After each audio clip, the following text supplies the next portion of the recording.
Good evening, ladies and gentlemen. On behalf of the Carnatic Alchemy Foundation, the Ganesh Shivaswamy Foundation, and Maya Films, I invite you to yet another episode of the Maharaja's Darbar.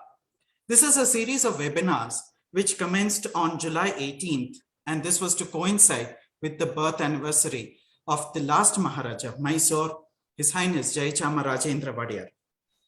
Over the past few weeks, we have explored various aspects of cultural and social contributions of the Maharajas and the Maharajas family, as also the people of Mysore.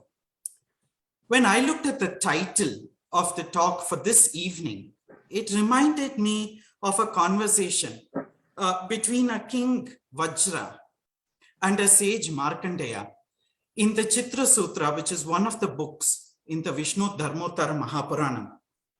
It's an interesting conversation which begins with the king Vajra asking Markandeya to explain to him how to manifest an image or an expression. He expects a simple answer, but what he gets from the sage is that before he can get into manifesting an image or an icon, he should know the art of chitra or painting. So he says, all right, why don't you teach me the art of painting? The sage says, if you are to know the art of painting, you must know the art of dance. He says, all right, I can imagine him getting a bit exasperated by this time. He says, all right, now teach me the art of dance. He says, 1 minute, hold on. Before you learn the art of dance, you have to know the art of music. And he says, all right, now teach me the art of music. And he says, before you know the art of music, you should know how to sing.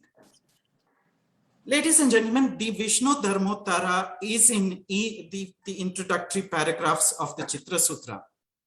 In a sense, introduce the fact that in order to manifest anything, you have to understand painting, dance, music, and song. A cultural expression is not in isolation. A cultural expression is inextricably intertwined, one medium with another. The Maharaja's Darbar over the past few weeks has sort of explored this concept of a holistic method of expression. We commenced with a song rendered by Deepthi, where she converted the parag into a musical rendition. The first episode also contained a painting by Prithvi Prabhu of the late Maharaja. I spoke on the democratic ideals of the patronage.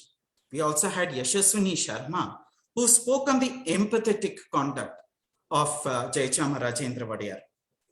Maya, over the past few weeks, has been exploring the oral narratives associated with Mysore. Today, ladies and gentlemen, we explore dance, we explore cinema, we explore music, and we explore art, exactly like the introductory paragraphs of the Chitra Sutra. It is appropriately titled this evening, The Medium is the Message, presenting the Wadiyar legacy through the mediums of dance, film, music, and art. It gives me great pleasure, ladies and gentlemen, to introduce our three panelists for this evening. First, of course, is one who really doesn't need any introduction, Lakshmi Gopalswamy. Lakshmi Gopalswamy is a Bharatanatyam dancer of great repute, and she's been performing ever since the age of 12. She's got many awards, including the MGR Award by the Music Academy, Madras Music Academy. She's an actress, and she has acted in several Malayalam, Tamil, Kannada films, and she's also received many awards there. The biography is very extensive, so we've decided to put it on the chat screen. Lakshmi, welcome this evening to the Maharaja's Darbar. The next panelist for the evening, Lakshmi, welcome. Hello. The next panelist we have is Maya Chandra. She's been fascinating all of us over the past several weeks through her YouTube channel, a series which she has made of narratives associated with the Mysore family. Her passion for the Mysore family resulted actually in a short biopic of Jayachamarajendra Wadiyar, which was telecast on his birth centenary. Recently, she's been working on a series of podcasts called The King Speaks. Welcome, Maya, to this evening's to the Darbar. Thank you, Ganesh. Thank you. Deepti, Dr. Deepti Navaratna. So Dr. Deepti, welcome. She's, my God, I don't know how to introduce her, so I'm going to really make it brief. She's a neuroscientist and she's a musician. She's presently the regional director of IGNCA, and she's the founder of the Karnataka Alchemy Foundation, which was established with the support of the Massachusetts Cultural Council of USA. She's also been working on the biography of Jayachamarajendra Wadiyar, which is due to be released in Dasara this year. So that is one thing which we're really looking forward to. I'm going to set this conversation in motion by talking, by revisiting what I spoke several weeks ago. I explored the message of democracy through the medium of art. Here again, the message is the medium. It was unique. I explored, to me, when I embarked on it, the first thing which came to my mind was, why would a monarch think of democratic principles? They appear to be completely opposite to one another. But I explored how, as far back as Mummadi Krishnaraja Wadiyar, we had the Mysore Mudraksharashala, a printing press established, so that art could be disseminated among the public. I also explored about how Nalvadi Krishnaraja Wadiyar allowed her paintings from the palace to be sent to the Ravi Varma press and chromolithographed so that it could be within the reach of all. I also spoke about Shilpi Siddhalinga Swami. I concluded with Maharaja Jayachamarajendra Wadiyar and the creation of the trust much after Indian independence, where all of the art in the Jagan Mohan Palace was made available to the public. I explored art, and this evening, ladies and gentlemen, I'm very excited to explore and to see the eminent panelists this evening explore dance, cinema, and music. Maya, on to you.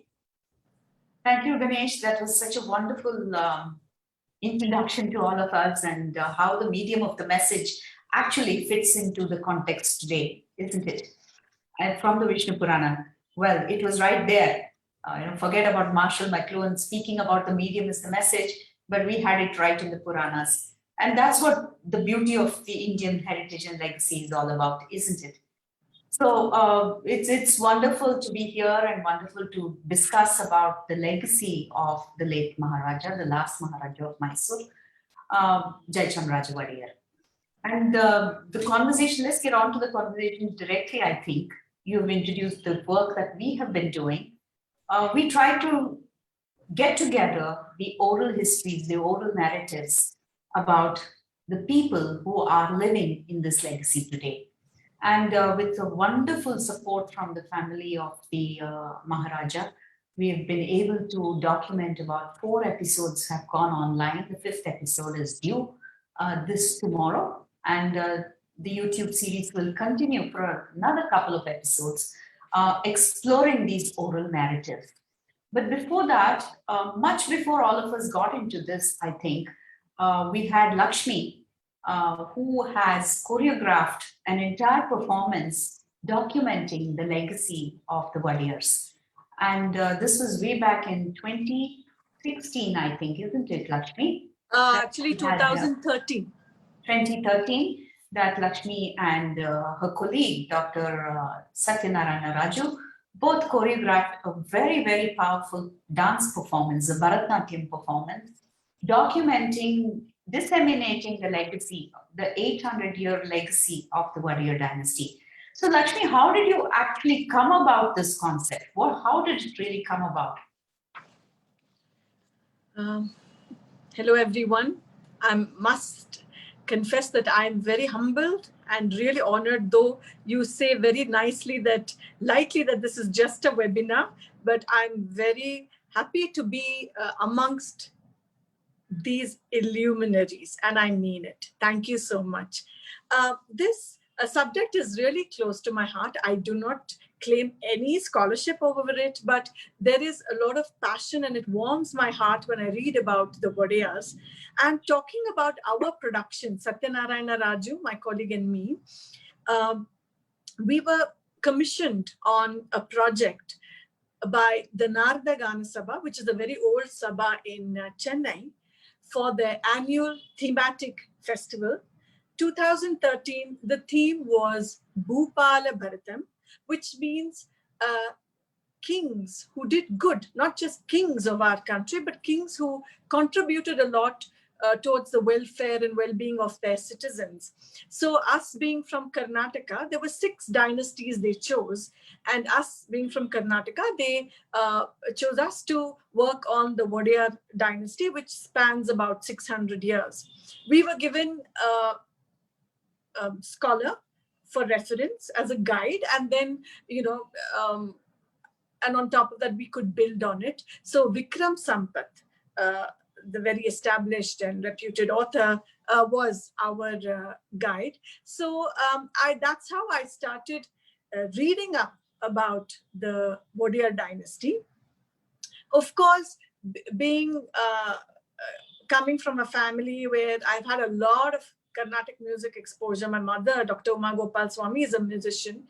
I always heard, knew, and danced as a dancer, also danced a lot of Jayachamarajendra compositions and other composers during that era. But I think this, just reading up about them, got me to understand why Karnataka is so rich in its tradition, and there is so much that they have contributed towards dance and music. So, well, I don't know, this is how, I don't know if I answered your question, but this is how we got working on this. We were given 3 months' time. So we started the process in about 90 minutes, or about 1 hour 45 minutes. We had to highlight their contribution, the whole of the dynasty. So that's how it began. My love for the Wadiyar dynasty was, what shall I say, enhanced. So that's a very interesting way of putting the contributions in a dance form, which becomes a very interesting aspect by itself. So did Vikram Sampath's book become the main source for you, and the way you derived the storyline, the way you were able to depict characters? Yes, see, Vikram Sampath's book helped me narrow down the kings that we wanted to highlight, because I got the chronology. There have been so many who have contributed. But for example, there would be facts, say, I don't remember all the names now. Sorry, it's been 8 years. I only know the kings that we covered.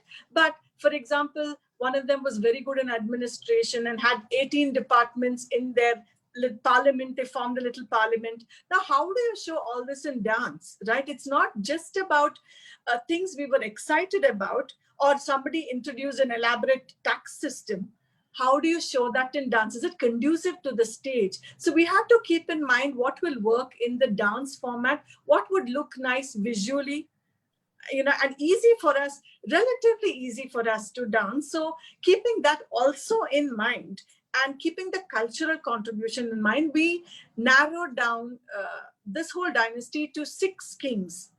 So starting with Yaduraya, because there is a fable to it, how the Wadiyar dynasty came about these kings who came from Gujarat, and, having a Devi Darshana, and, and how why Wadiyar is called the ruler of the 33 villages. So starting with Yaduraya, then we went on to highlight Ranadira Kantirava, because he was a muscle man, where we could explore that in dance. That was what was written. And he also introduced this coin system, the Varaha logo, and built a dam. So these are things we could dance. Then, of course, we went to, very interesting through this, when we went to Krishna Devaraya, Chikkadevaraya. This was one man who gave impetus to the Mysore school of Bharatanatyam. Now, what I would like to say here is that I have not learned this style, but for this, I learned the Ranga Devate, the beautiful shloka, ping obeisance to the goddess of the stage. And they're very typical Mysore Jatigalu. This I learned with Guru Srimati Bhanumati. And I must tell you, when I performed, this was my solo bit that I performed in the production in Chennai. Even today, every year, the Narada Gana Sabha calls and says, when are you going to do a whole Margam in the Mysore school of Bharatanatyam? It's a very nuanced, very soft style, which perhaps is reflective of our kings in a way, who are not only, they were not totally ostentatious, really had a very nice heart and did a lot for people. So then we also highlighted Nalvadi Krishnarajendra Wadiyar, Mummadi Wadiyar, who was a fan of Javalis and, a fan of dance, who got the Tanjo quartet, in Bharatanatyam. And then, of course, we concluded with Jayachamarajendra Wadiyar and highlighting one of his compositions. So you had also mentioned when we were discussing about this, you said that it was you did so much of research, intense research into this, that even the music and the whatever the kritis you of that time period you had derived. For example, yes. Nalvadi was called Sulabha Hrudaya. Yes. Those kind of things were brought out in the compositions. And that added to the beauty of this whole thing, because it became so authentic, isn't it? Absolutely.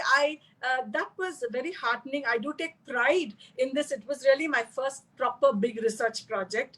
And we were given guidelines, thanks to Narada Gana Sabha, that fueled us to do all this, really. But, we were given guidelines as to say that you have to be as authentic, source authentic literature. So if it was Ranadira Kantirava's time, which was like 14th century, even then we sourced out I've just got my script here to tell you what we sourced out shloka from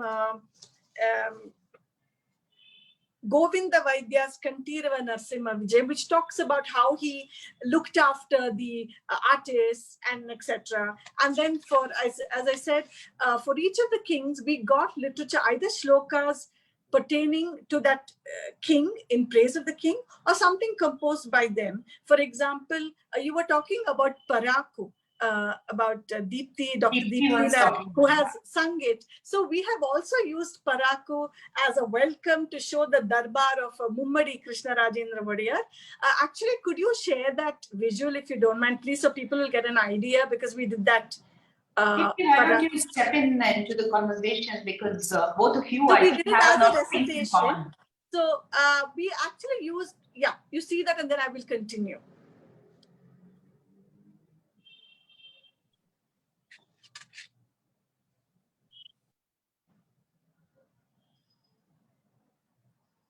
Audio?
I think we had a bit Audio? of an audio issue on that. No audio. Go. So we'll have I to think have Deepthi sing that for in punishment now. No, I Deepthi. I heard the audio quite fine. None of you heard it? No, No. we didn't hear it. So you make up by a small parak. Deepthi. Perhaps later. I think let's not interrupt the conversation and the So story you of can how take the on how you can continue the chat with Lakshmi and ask her about the music. There was a lot of research that went into the music. right. Also, well, what were the difficulties that you faced in framing this, this text and framing this musically for dance? Because it is not actually, none of the contexts are placed in the context of dance, right? So how did that happen? Because that's another maneuver, right? First is to source the material and then to pick and choose whatever is ideal and appropriate for the performance, but then musically and gesturally and symbolically, how that's the next level, I suppose, that you people went through. So would like to hear more about that journey, because it's very creative, whatever you people have done, and the choice of the partner, of a male partner for this production. That's also an interesting choice. So it was, both of us were commissioned to do this together. Okay. Now, music, I must say, we did have a few people helping me. Like the challenge was, first of all, how to thread all this together as an interesting feature. Number one, to select the kings, who we thought, first we got highlighted each king's achievements and what was danceable, what was not.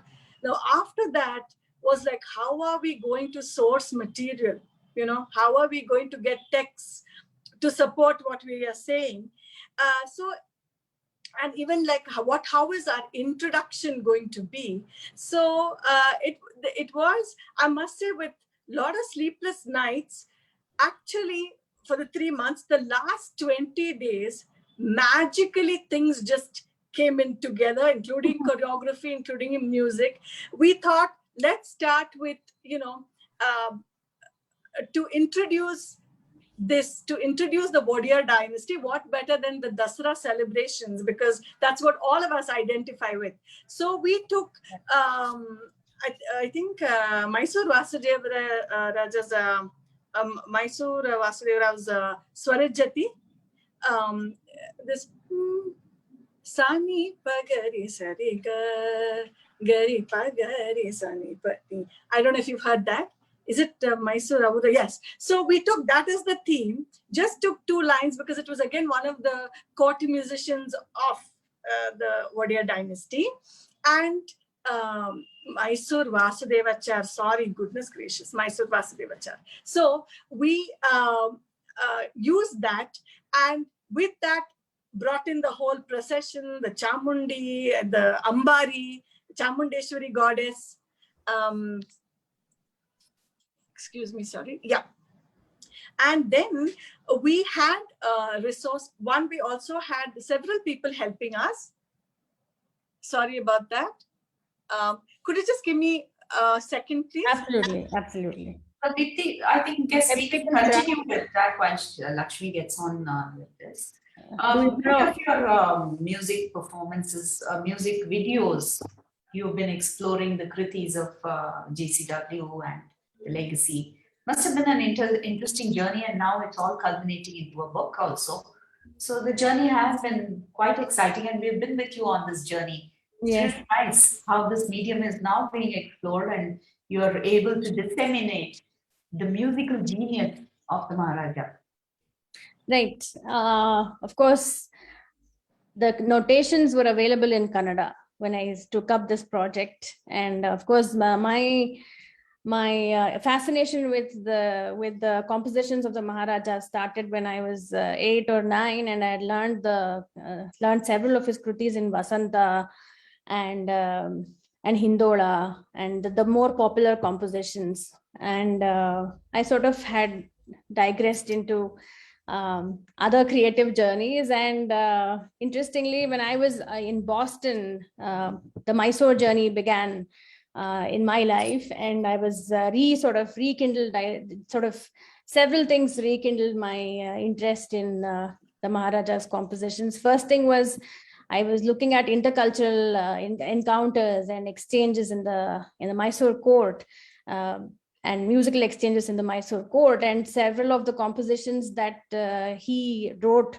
were played by the Mysore Royal Orchestra and currently with the Mysore Police Band. And then sort of all of those roads between 2016 and 19 sort of led me to his music. And I started researching. Are you all able to hear me? Yes, yes. All right, okay. I started researching his compositions, and Jayachamarajendra sir fortunately sent me the Srividya Gana Varidhi, the book which has all of the notations edited by Dr. S. Krishnamurti. And so that's where all of the mining of the information and like a hands-on look into the notations started off. I then became very fascinated by the new ragas that the Maharaja might have invented. Even though every musical biography or his biographies, when they talk about his musical genius, they say that he has composed extensively in rare ragas. Absolutely. 1/3 of his compositions are in quintessential Carnatic ragas, and one can comfortably say that 2/3 of his compositions are in rare ragas that he has resuscitated from older textual references sometimes, and ragas that he has perhaps invented himself, but that area needs oncoming research to clearly establish whether there were ragas that he indeed invented. But when one looks into the ragas and the scalar aspects and properties of these ragas that he composed in, one can very comfortably say that I see a lot of him in the new ragas that he has invented. So this journey was looking through that body of composed literature, and of course musicological analysis, and the time and place in which they were supposed to have been composed is also very interesting. I think if I'm going by the book and the dates mentioned in Srividya Gana Varidhi, he composed about 94 compositions in about 2 years, two and a half years. And that roughly puts one composition every 15 days. And this was the time when politically it was most turbulent for Mysore, right? This was the time when, he was signing the instrument of accession, and the war had ended, and India was exploring what kind of a constitutional apparatus and status it could be, and whether they would, the princely states were going through a lot of chaos and I would say, that's what's the genius about this whole man, isn't it? The magical genius and the maverick, as you call him. That's the genius. Now Lakshmi is back with us. So Lakshmi, the whole theme of this Wadiyar dynasty is, according to many of us and many people who believe in it, is a very male-dominated theme. Okay, you as a dancer, how are you able to bring in the balance of what you would call the male persona and the female? Was there any female representation of the Wadiyar dynasty in this performance of yours? Because the women of the Wadiyar dynasty have least been spoken about. Actually, I had not read much about the women of the Wadiyar dynasty. So other than for example, we chose to, when we had to highlight Nalvadi Krishnarajendra Wadiyar, because he got, during his tenure, they got the KRS dam built. There was music in every school, voting rights were given, etc. And he was a guy who was proficient, a Maharaja proficient in 8 instruments and all this. We thought, let's take up the very popular Daru of Muttaya Bhagavatar, Mate Malayadvaja. And in that, when we showed, when the Chittaswaram actually talks about Nalvadi, everybody thinks Mate is only about Chamundeshwari, but no, it's about the king who worshipped Chamundeshwari. That's what the Chittaswara says. So there we brought in Kempanajamani Rani, who I think she initiated the initial seed capital to get the dam started by pawning their personal jewelry. That's what we heard. So these were things that were very danceable. And I'd just like to complete the point that we left off last time, talking about music. We got some resource people to help us with the actual slokas earlier. But my mother helped me with this Swarajati, with the Mate and Javali.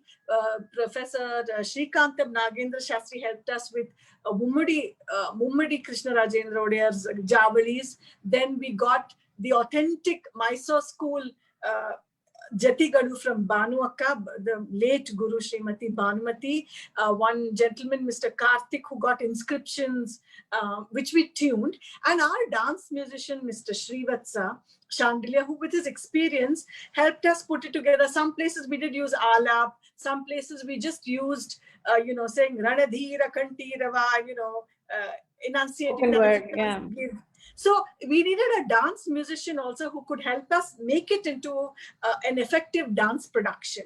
So all these were the authentic sources, but even Sri Srivatsa helped us a lot in putting it together for a dance performance.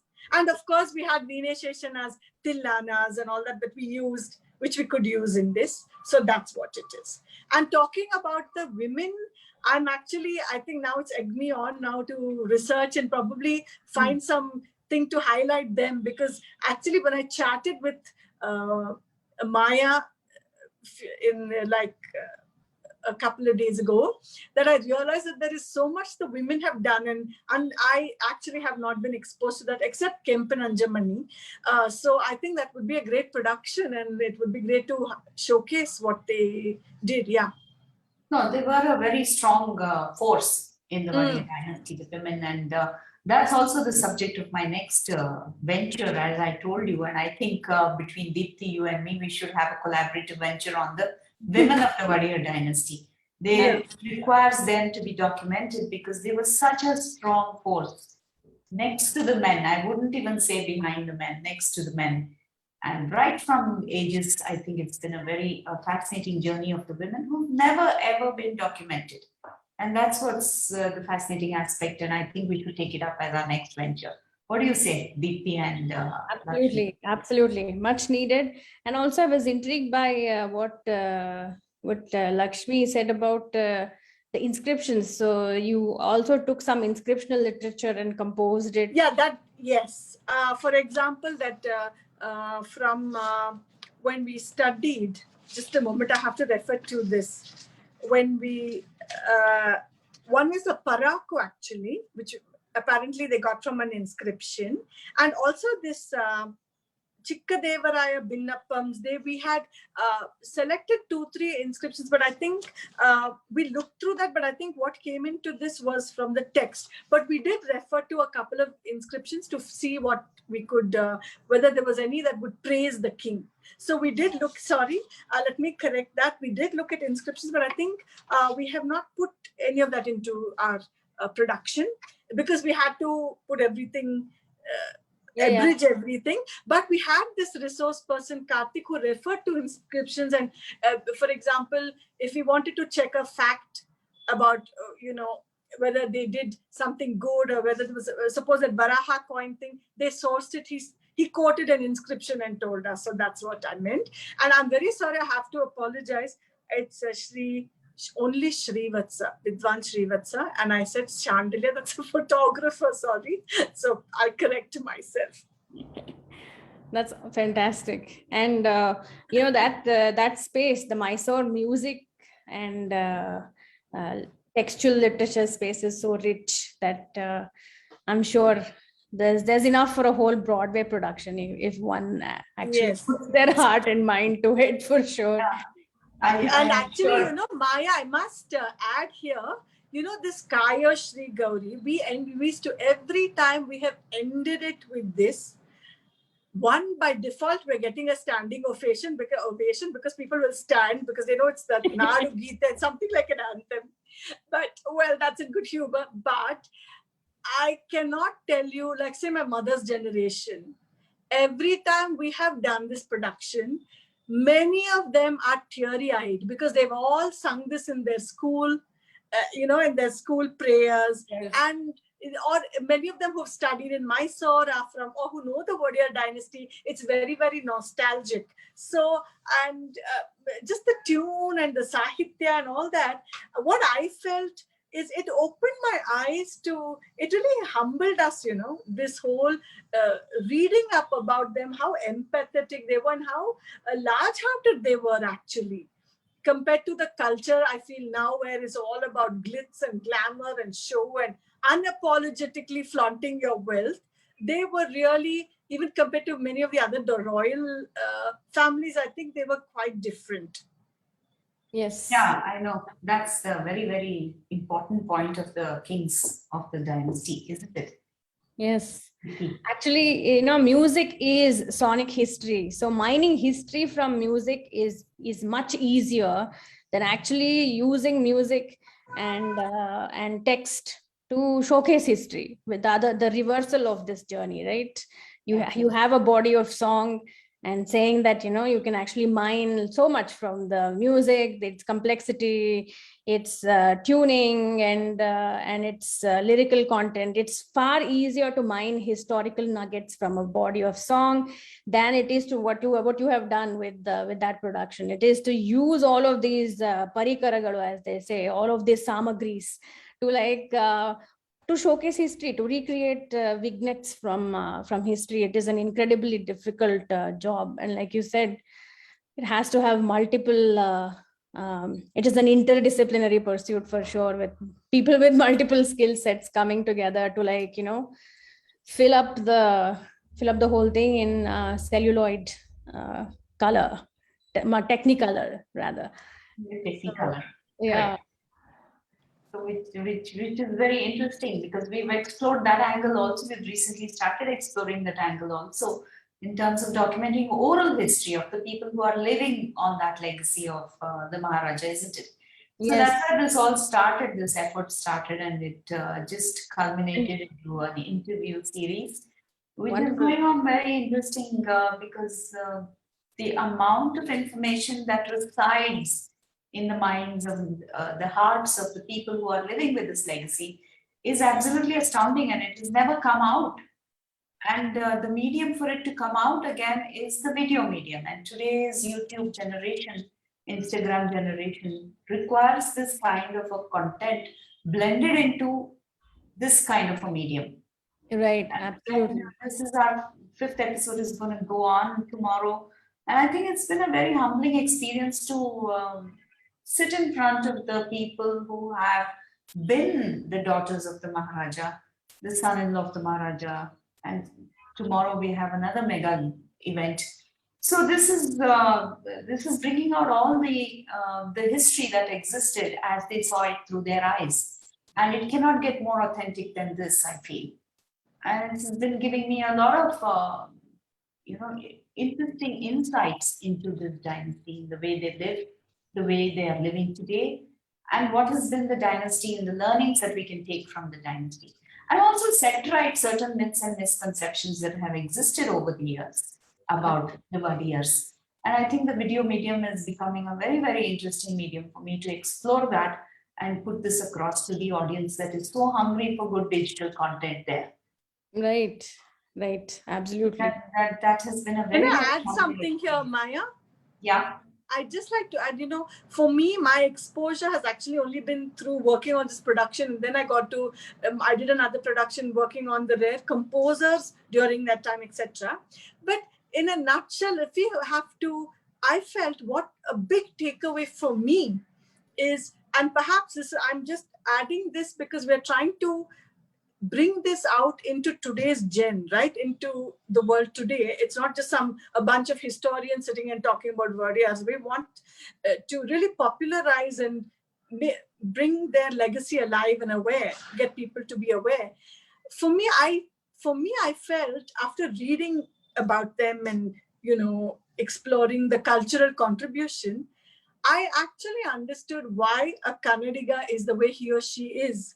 Why we are a little bit like Swalpa adjust Madi, Neevu Banni, let's take all the good. Because if you look at Karnataka, which other state has this much a balance, such a lovely balance between Carnatic music and Hindustani music, right?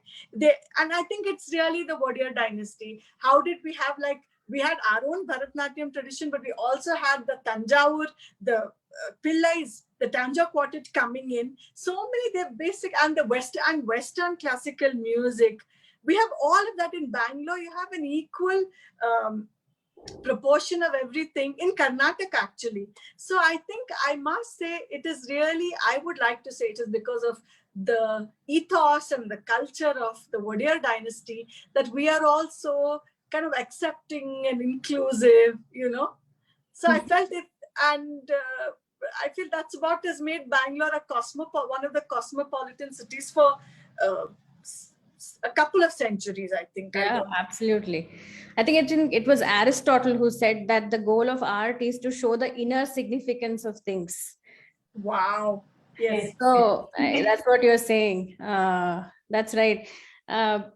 I think 2 days ago I spoke at a Destination Heritage. It's an online platform for narratives and confluences that have populated Indian heritage. And then I began with my talk with a premise which is relevant here, relevant to what Lakshmi just spoke about. This Mysorean culture is not any accident. It's not by accident. It was not a stroke of luck that, a series of political and socio-economical maneuvers just got us here. Some of it was, yes, we didn't have full control over the polity of India or Mysore for that matter, but what Mysore did with all of these influences, that's what is the spirit of Mysore, and later which became the spirit of Karnataka. So some of it was by acceptance, and some of it was administered, some of it was cultivated, some of it was envisioned, and some of it was administered, with cultural vision and leadership by the kings of the Wadiyar dynasty, and they themselves led this curve. It's one thing to sit away from the action and say that, I think you guys should do all of these things, be creative and be more progressive, but they embodied those values themselves. So that's a great way to lead.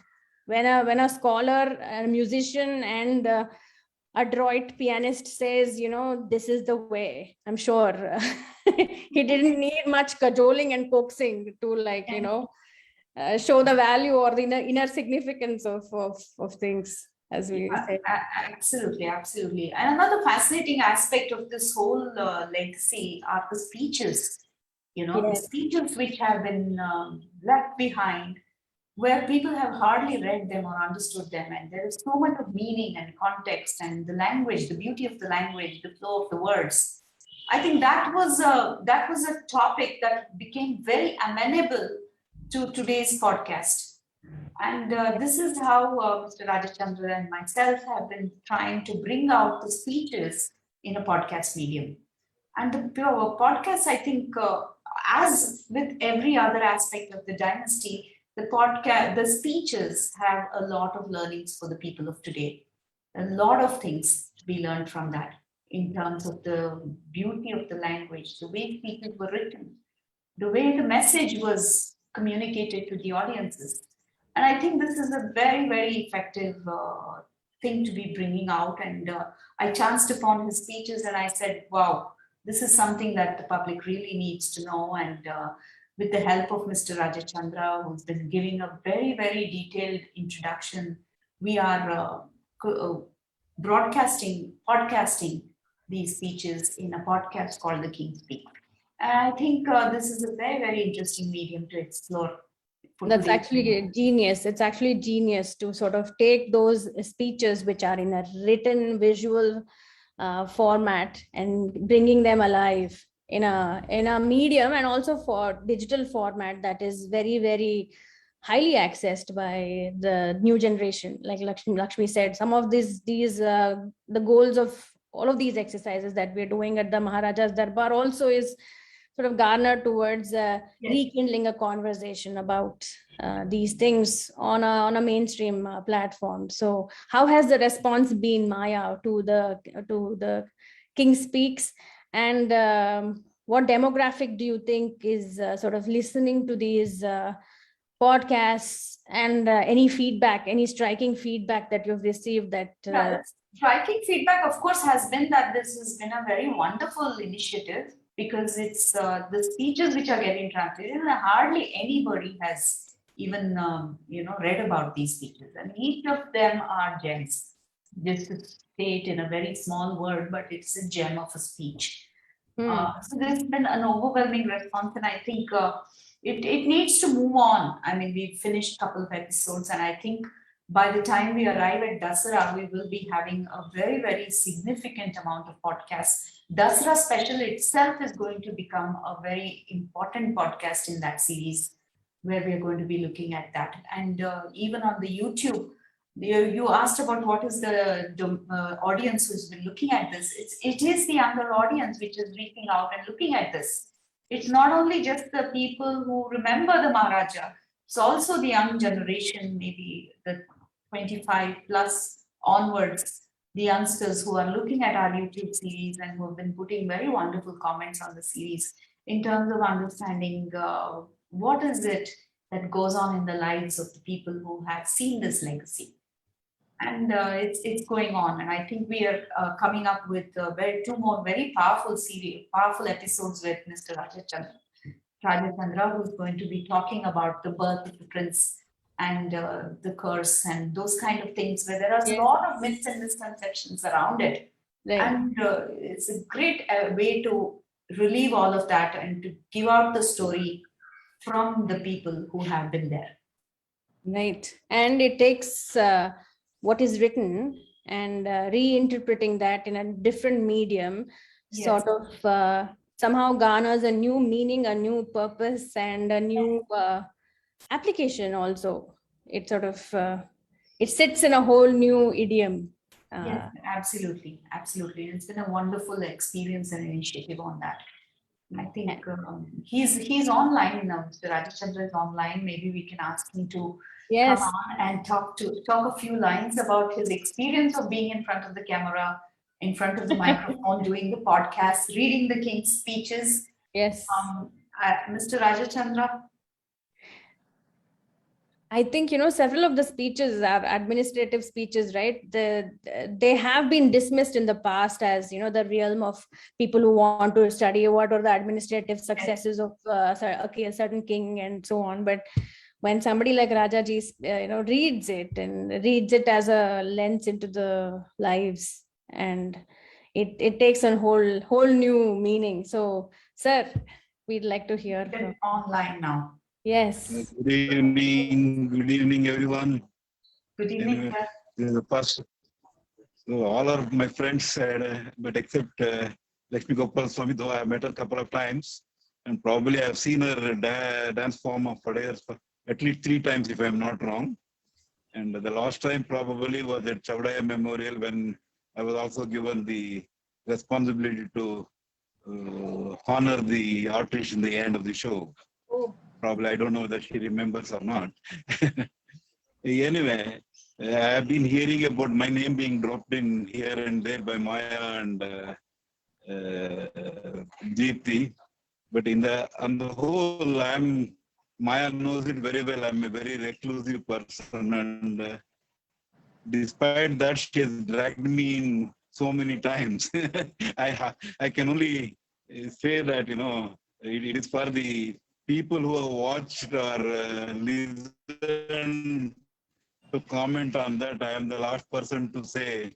What is amazing is the enthusiasm shown by both Maya and Deepthi, and no less even by Ganesh, to carry on this darbar. It's a very humbling experience to know there are these good souls who have been doing for the last almost a month one darbar or the other, and coming out with, Maya in particular. I spent so many times in our house, almost a day, without much of a refreshment and non-stop going around. It has been a humbling experience for us also. I don't know how far I can carry on with this because I'm still a reclusive person. He's still got a couple of, I think, 10 plus topics to talk about, which has been given to him, and looking forward to continuing this. Yes, and if Maya Chandra is to be trusted, given her extensive and very, very impressive track record of how persuasive and and convincing she is about her previous projects, I have no qualms in my mind when I say that this also will be a one of a kind for sure. Thank you, Deepti. So there are so many things one can do. The things are unlimited. Yes. Even in the dance forum, even when we talk about Jayachamarajendra Wadiyar, if Geeta Gopala is there, which needs to be still yet to be converted into a dance form, and then even Dalwai Karachuri Nandra, Geeta Gangadhara is there. There are so many such things which are there, which are unexplored as on today. Maybe with people like you, if we can continue to collaborate like this, we can explore many other forums, and let us see how it goes. Thank you very much. thank you, sir. Thank you. Thank you. I think, there's so much more to be done. I mean, it's a never-ending legacy that needs documentation, that needs to reach out to the generation of today in terms of appreciating and learning from the dynasty about a lot of things, isn't it, Deepti and Lakshmi? There is Absolutely. a lot more for us as artists to be responsible and to disseminate to this world. Right. And I also would like to call in Ganesh Shivaswamy, who's been extraordinarily quiet, unlike his true nature, and on board. And it was he who sort of seeded this idea that, more such events and conversations need to happen on a digital platform, and on also somewhat on a national national and regional sync with the national and regional sync, so to speak. So yes, the Maharaja's Darbar was co-conspired with all of these goals in mind. So I hope that this will become a springboard for all future productions. I know Maya Chandra has a very exciting project coming up. She's intending to make a biopic of the Maharaja's life. The Maharaja's life, and also I've been co-conspired. No, one more co-conspiror with us is Lakshmi Gopalswamy. Yes. You forgot about her. So she's back. She's in our group now, and we're going to co-conspire to do something on the Wadiyars, the women in the Wadiyar dynasty. So I think that should go on now as the next big thing between us. Right. And the speeches, the podcast will go on. The oral histories will go on with the episodes. And we're looking forward because I would like Ganesh to now come about talk. He's not been talking. What No, I was in awe of this conversation, and I'm going to tell you what I took out of this conversation. As the conversation proceeded, the one thing which came to my mind is, here are three women constructing a male legacy. That's what we want. And it is so interesting that here are three women, one through dance, one through song, one through, and I was taken by what Lakshmi said. She says, aspects of virya were danced by a woman. And I also was taken by what Maya said, who says, I'm doing a series of podcasts of a man who's very sensitive. And the thing which occurred to me, and in fact, it is something which I would like all of you all to also say a few words about. Is emotion gender neutral? Both in the way in which y'all have sort of showcased the legacy, as also the person who is speaking. Lakshmi, Deepti, Maya, is emotion gender neutral? Or did y'all have a challenge when y'all structured the legacy? Wow, that's a fabulous question. Yeah, I would fabulous. like Lakshmi to respond to this first. Yeah. Um, Did I you have a think challenge when you did Veerya, or did, no, see, did it come naturally to you? see, actually, let me correct that, Ganesh. This is a Veera when we did Ranadhira Kantirava, and actually Satya did that bit. But having said that, there are many other places where I also did what the Kinai impersonated the king, and Veera need not be just going in for war. That's a very stereotypical way of looking at Veera. Veera could be, for example, even going against a very patriarchal construct and then saying women have to have voting rights. Why are they sitting at home? They need to be educated. I look at Nalvadi as a guy of Veera, you know. So if you look at Veera in today's, how you relate to Veera in today's context, it is gender neutral, I think, because if you keep putting in the stereotype saying the moment you say Veera, when Rama comes with a Billubana, you know, or some king comes, I feel that's where even dance will lose its impact with art will lose its relevance. So what does it all mean to you today? What does Veera mean to you today? Or any of the emotions? So I feel, having said that, it is gender neutral, and not only that, when you dance and when you're an artist, you are gender neutral, according to me. Like there are many Javalis where the king is saying, I love you, will you please come, and pine and ask her to come. There are many Javalis where the woman is saying, you please come and sit with me, you know. So everybody can feel the same emotions. So I think it is gender neutral. And I didn't, when we were doing this production, really, I wasn't conscious of all that. I was really, my focus was on what did they do? What did this king do? What did they do for their citizens? So I guess, but now that you're bringing this, it is an interesting thought. Maybe we are trying, subconsciously or unconsciously, we have broken some stereotypes also by addressing it as a lady doing it, etc. Deepti, you? I think emotions are gender neutral in the space that they are actually engendered, for the lack of a better word, right? In the space that, let's say, an artist is trying to, I think Natya Shastra deals with this in great detail in terms of the psychology and all of that. But in that innocent space where an artist is trying to either feel or express something, that space is gender neutral. So, for example, prayer. For example, if I'm singing a song on Sri Vidya Pahimam, right? Sri Vidya is a gender neutral entity, even though it is a tantric practice which puts the Devi at the heart of the Sri Tantra practice. But in that moment when I'm actually praying for the blessings, the gender of the Devi or my own gender is somewhat relegated to the back. What remains is that spirit of prayer.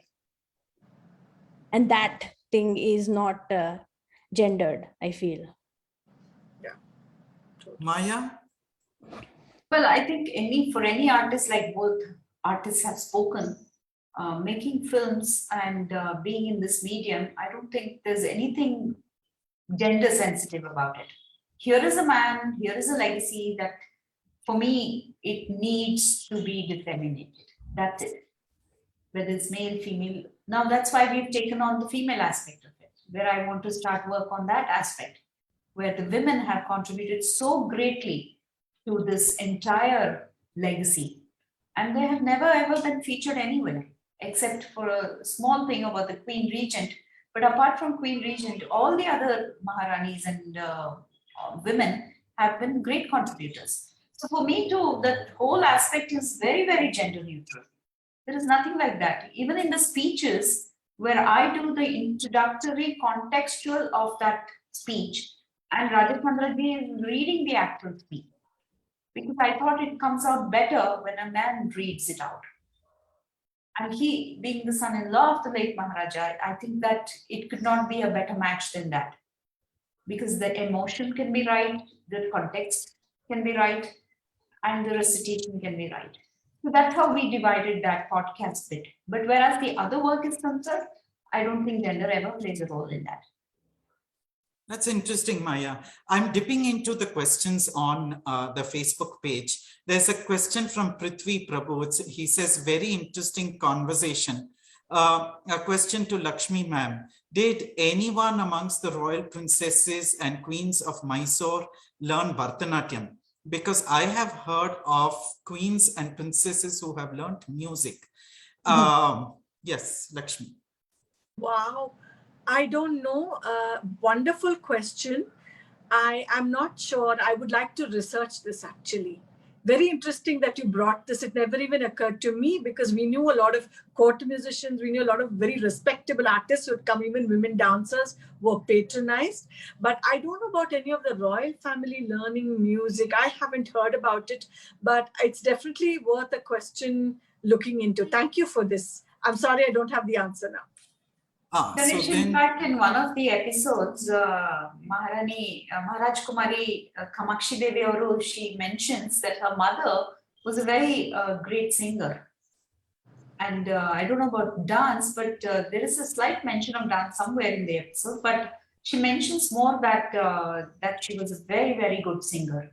I can add to this, perhaps there could be only because, I mean, if you look at the contemporary royal family in Travancore, I have had the opportunity to talk to the two princesses, Madam Ashwati Tirunal and Her Highness Gauri Bai.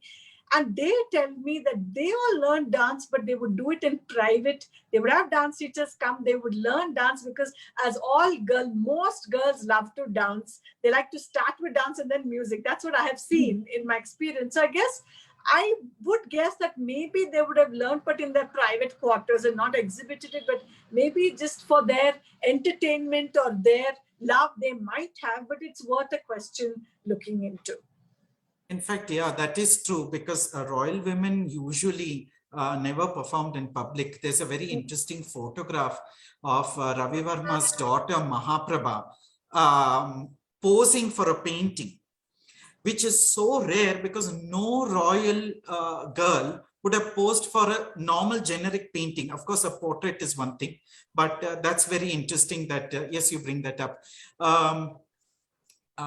Lakshmi, we have a compliment on Facebook from a very eminent personality from your fraternity, Sridevi Unni, who says a very informative and interesting session, well presented by Lakshmi. And I Thank you, Auntie. A whole bunch of compliments on Facebook. So I think with this, we can conclude the session going back to the topic at hand. And I'm reminded again of the topic for this evening, which reads, the medium is the message. And the medium of this webinar for this evening, what is the message?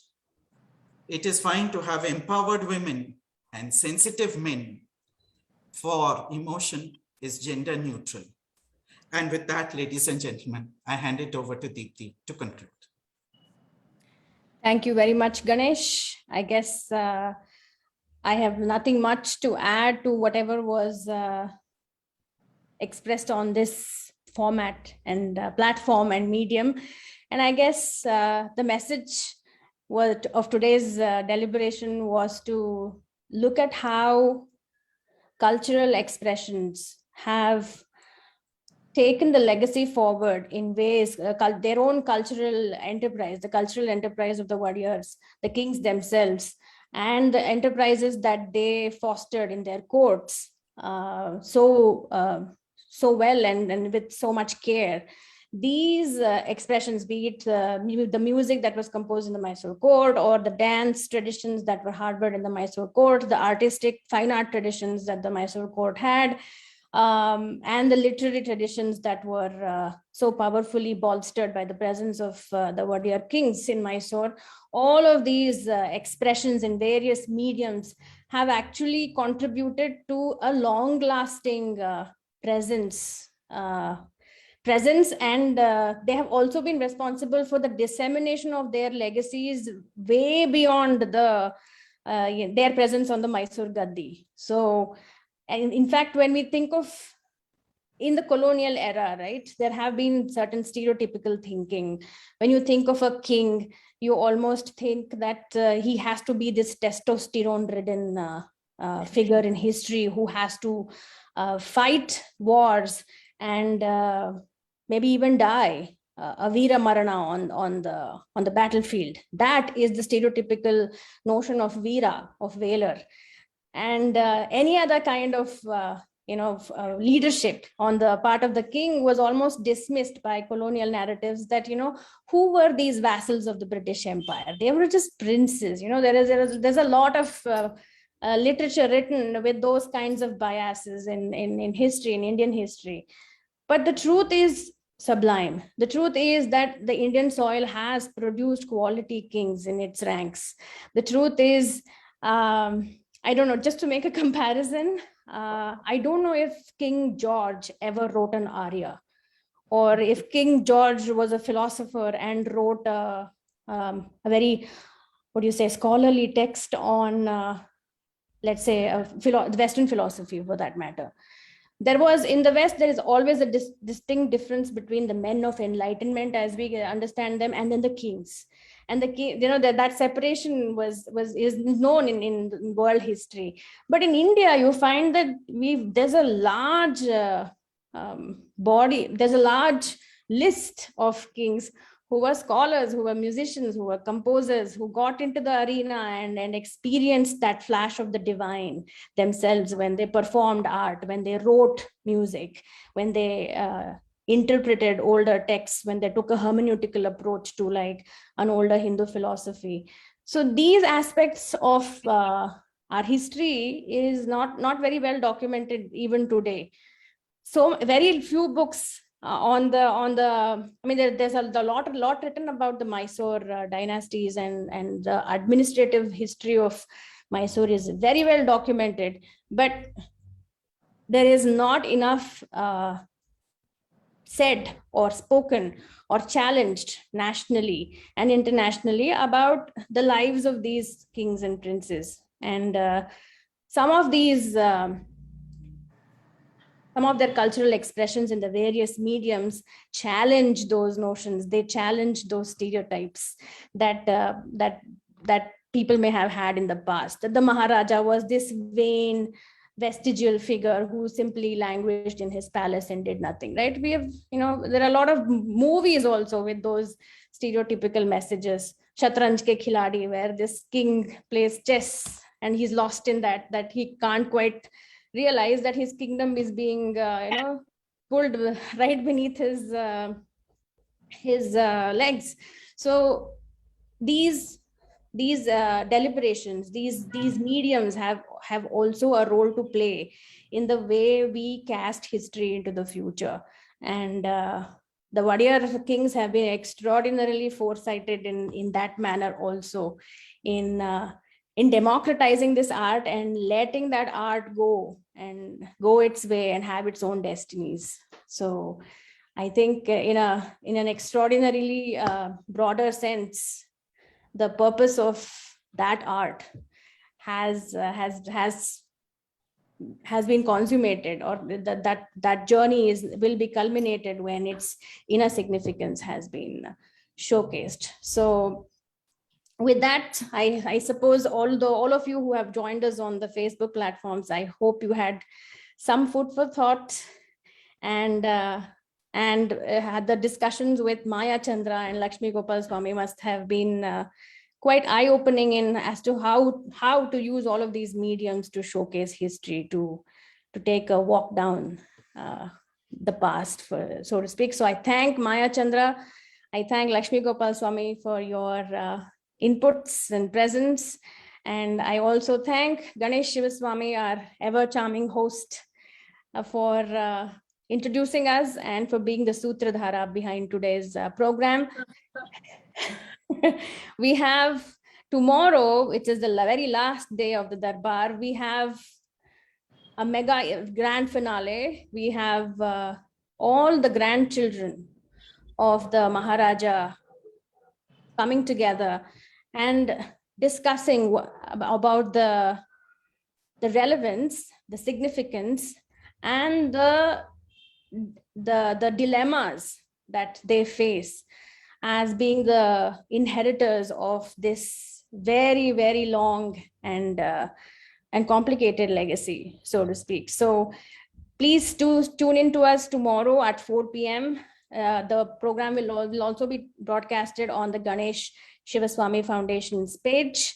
And we look forward to your active participation at the tomorrow's grand finale event, the Maharaja's Darbar. And with this event, the Maharaja's Darbar will also conclude. And is there anything that Ganesh would like to add about tomorrow's? Well, of course, tomorrow I'm looking forward to seeing the next generation and how they navigate through the legacy. But I would like to conclude by placing my thanks to Lakshmi. Thank you so much for joining in this evening. And Maya, superb moderation. Thank you so much. In actually being the lawyer this evening, you elicited so much from Lakshmi. An excellent cross-examiner.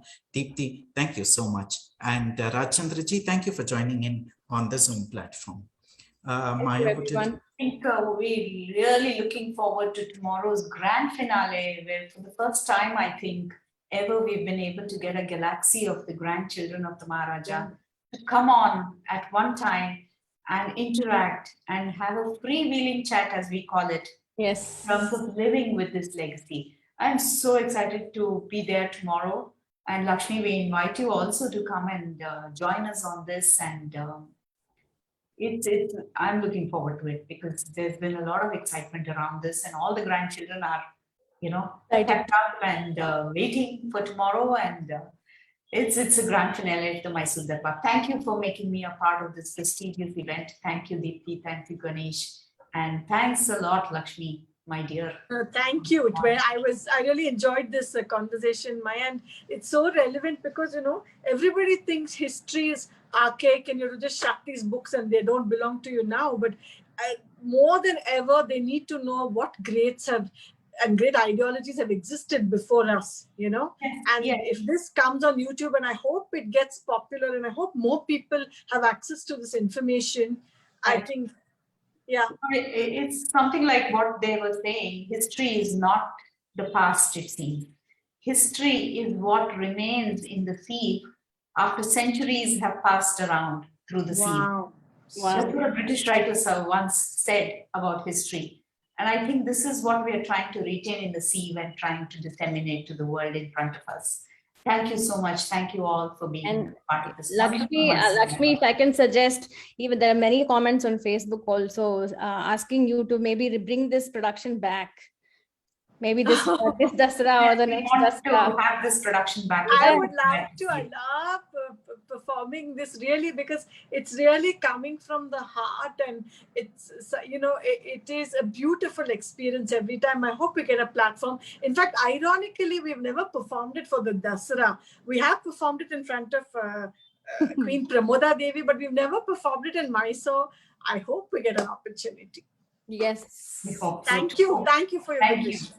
Thank you, everyone. And we look forward to your presence tomorrow at 4 p.m. at the Maharaja's Darbar.